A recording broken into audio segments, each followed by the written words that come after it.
There were 3 little engines who lived in their own little shed on their own little railway. Their names were Duke, Stuart, and Falcon. Duke was the oldest and was named after His Grace, the Duke of Sodor. He was proud of this and loved to keep the little engines in order.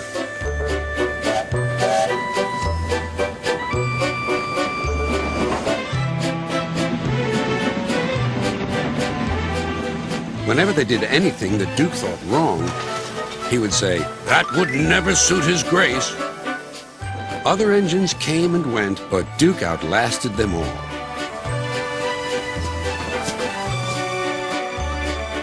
Stuart and Falcon used to call him Grandpuff.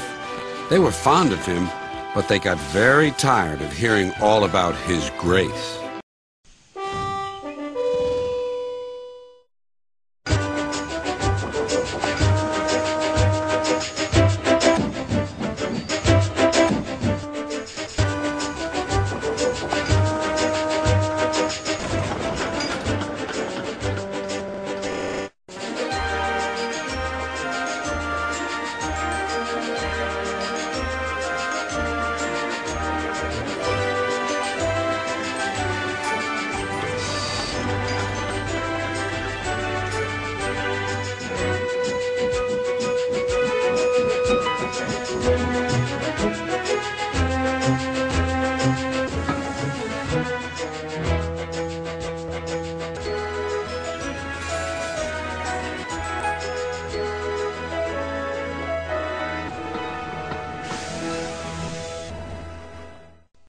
Sometimes they would tease him and chant, "Engines come and engines go. Grandpuff goes on forever." "You impertinent scallywags," Duke would say. "Whatever are you engines coming to?" "Never mind, Grandpuff. We're only young once." "Well, you'd better mind, unless you want to end up like Smudger." "Oh, Grandpuff, whatever happened?" "Smudger," said Duke, "was a show-off. He rode roughly and often came off the rails.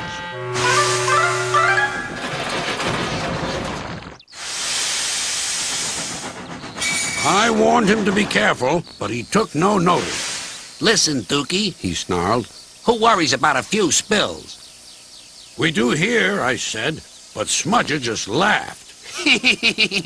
Until one day, manager said he was going to make him useful at last. Smudger stopped laughing then. "Well, why? What did he do?"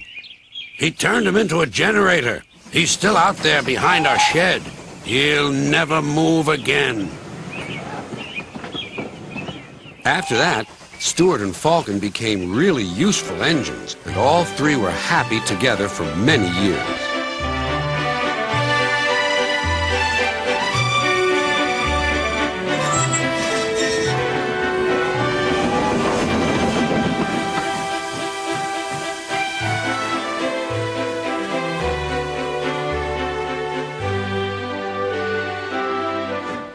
Then hard times came. The mines in the hills closed, and the railway was closed too. People came to buy the engines. "We'll take Stuart and Falcon." No one wanted Duke. They thought him too old. "Cheer up, Grandpuff," called Stuart. "We'll find you a nice railway, and then you can come and keep us in order." They tried to be brave and cheerful, but no one really thought their dreams would come true. And oiled and greased him one last time. They sheeted him snugly and said goodbye. Then they had to go away and find work. Duke was alone.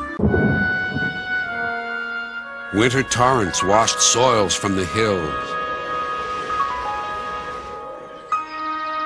Trees and bushes grew all around.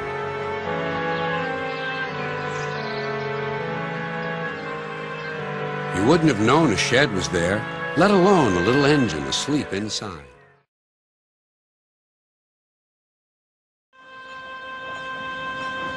Years went by until one day not long ago, visitors came to see Sir Topham Hatt.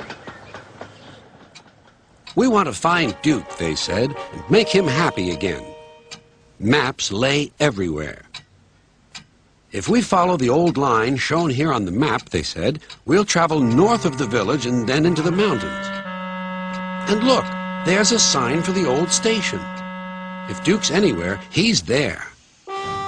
Everyone set off to the mountains far away. The days went by and the search grew harder, but the rescuers wouldn't give up.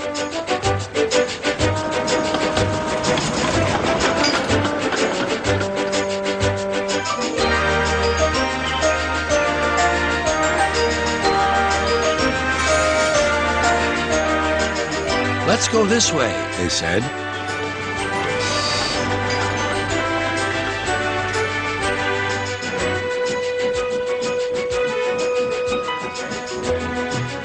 But there was still no sign of Duke. He's here somewhere, they said. They scrambled over hills, struggled over ditches. At last their search ended, quite by accident.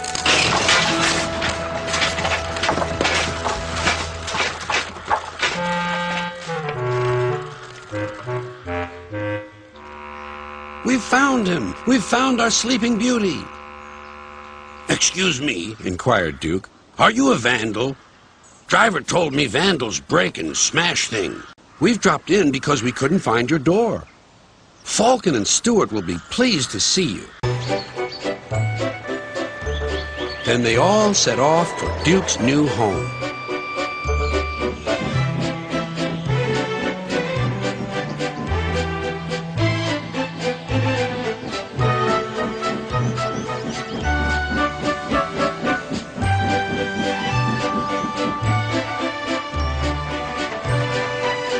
Stewart and Falcon were ready with a big welcome. He's here, they whispered. Shh, shh. You woke me up, grumbled Duke. In my young days, engines were... Seen and not heard, Grandpuff. We know. We'll all be back to work tomorrow. We're glad you've come back. We can keep you in order now. Keep me in order? Be off with you. Impudent scallywags. But Duke's old eyes twinkled, and for the first time in years, he smiled as he dozed in the sun. And that, said Thomas, is the whole story. Did you like it? Yes, indeed, agreed the engines, especially the happy ending. And soon, they were all asleep, too.